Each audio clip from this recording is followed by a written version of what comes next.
स्वागत है आपका अपने YouTube चैनल स्टडी विद अमन कुल में। तो आज की इस वीडियो में हम क्लास 10 के आपकी इंग्लिश का जो हम सीरीज़ चला रहे हैं, जिसमें हम मोस्ट इंपॉर्टेंट क्वेश्चन और वन वीडियो में हम 5 से 6 क्वेश्चन ही देख रहे हैं, जो कि आपके डिफरेंट चैप्टर्स हैं और इम्पॉर्टेंट क्वेश्चन हैं जो कि बोर्ड एग्जाम में आ रखे हैं। उन्हीं को हम डिस्कस करेंगे।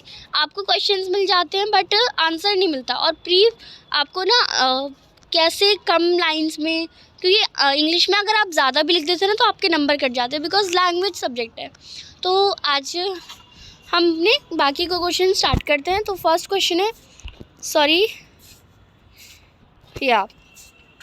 व्हाट इम्प्रेस्ड मिस्टर बरिया अबाउट राजीव। तो जो पेंजिल के पापा थे उन्हें राजीव के बारे में क्या अच्छा लगा, क्या इम्प्रेस करा था। ग्लिम्पस ऑफ इंडिया चैप्टर से आपका क्वेश्चन है।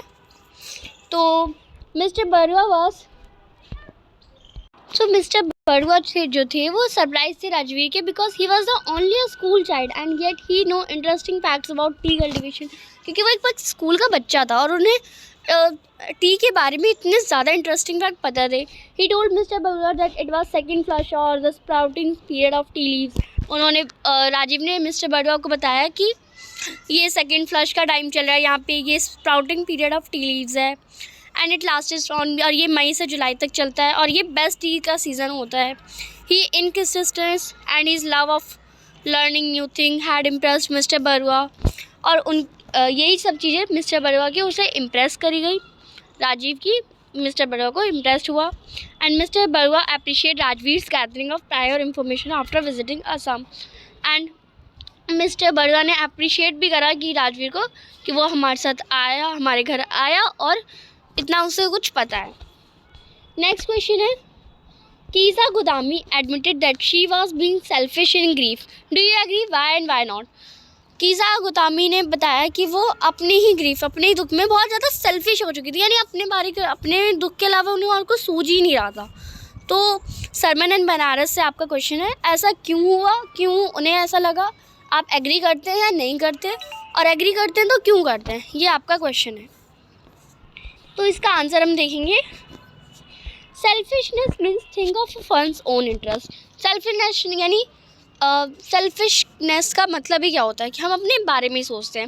नीड्स एंड सफरिंग ओनली, हम अपनी नीड्स, अपनी ज़रूरतों और अपनी चीज़ों का जो हम सफ़र कर रहे हैं उसके बारे में सोचते हैं, without any concern for others. Kiza was deeply grieved by the death of her son that she did not realize the suffering undergone by others. कीज़ा गोदामी अपने बेटे की मौत का इतना ज़्यादा दुख हो गया था कि वो किसी और का दुख को सुनने को तैयार नहीं थी।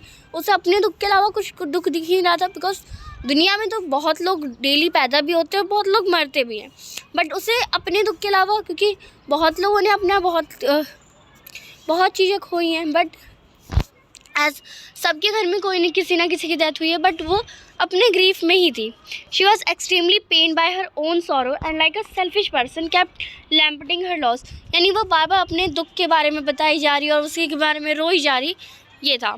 She was unable to understand that death is inevitable, यानी वो उन्हें पता ही नहीं कि डेथ जो है वो अचानक से हो सकती है कभी भी। In a tragedy she was unable to see the reality of life, और इसी ट्रेजिडी में वो उन्हें नहीं पता चला कि यही रियलिटी है लाइफ की, कि हर कोई आता है, हर कोई जाता है, यही सच है। Next, Amanda did not agree with the restriction put on her. Amanda जो उस पर रिस्ट्रिक्शंस डाली जा रही थी उससे वो एग्री नहीं थी। आपको कोई 2 रीज़न बताने कि स्टेटमेंट को आप सपोर्ट कर सकें। तो Amanda did not pay any heed to her mother constant nagging. जो उसकी माँ बार उसे रोक टोक कर रही थी, वो कोई रिप्लाई ही नहीं कर रही। हर annoyance at being rebuked constantly made her turn indifferent to her mother. और वो जो बाबा उसे रोक टोक हो रही थी, वो फिर अपनी मम्मी को इग्नोर करने लगी। Her indifference is a silent protest against the cheating and sermonizing by her mother. And उसका जो साइलेंस था, और अंदर ही अंदर वो सोची थी कि काश मैं ऐसी होती, काश मैं वैसी होती, तो मुझे ये सब नहीं सुनना पड़ता। Her only escape is a world of imagination. और वो बस जैसे उसकी मम्मी को सुनाना शुरू करती, वो अपनी इमेजिनरी दुनिया में चली जाती। Where she wants to be alone, जहाँ उसे अकेले रहना था, and free from any restriction, यानी कोई रिस्ट्रिक्शन नहीं चाहिए थी जहाँ उसे। नेक्स्ट क्वेश्चन है, एनिमल से है तो ये आपका आएगा नहीं। Describe the pirate in the tale of custard of dragon. आपको पायरेट को डिस्क्राइब करना है tale of custard of dragon से। तो पायरेट कैसा दिखता था? Appear to be wicked and sinister person. Sinister जैसा लगता था। वो had to come to harm the pets. जो क्यों आया है? पेट्स को हार्म करने के लिए।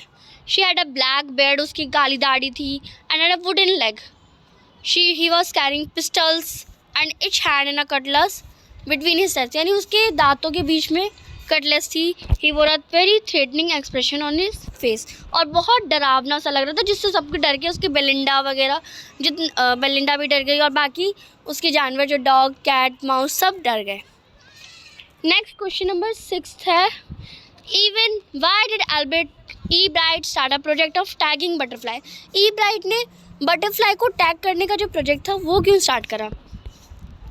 तो ट्रैवल ऑफ मोनार्क 10th वाली जो बुक थी, a book represented to E. Bright by his mother had extended an invitation to the readers to at the end of the book। यानी जो ट्रैवल ऑफ मोनार्क 10th वाली जो book थी उसने present करा था, जो कि उसकी ई ब्राइट की मदर ने उसे दी थी। उसमें एक इनविटेशन था कि जितने भी रीडर्स हैं दुनिया में वो एक एक तरह की बर्ड थी उस पर टैग लगा के रखे। The invited readers to tag butterfly for research by Dr. Frederick A. Urquhart, who wanted to study the migration pattern of monarch butterfly।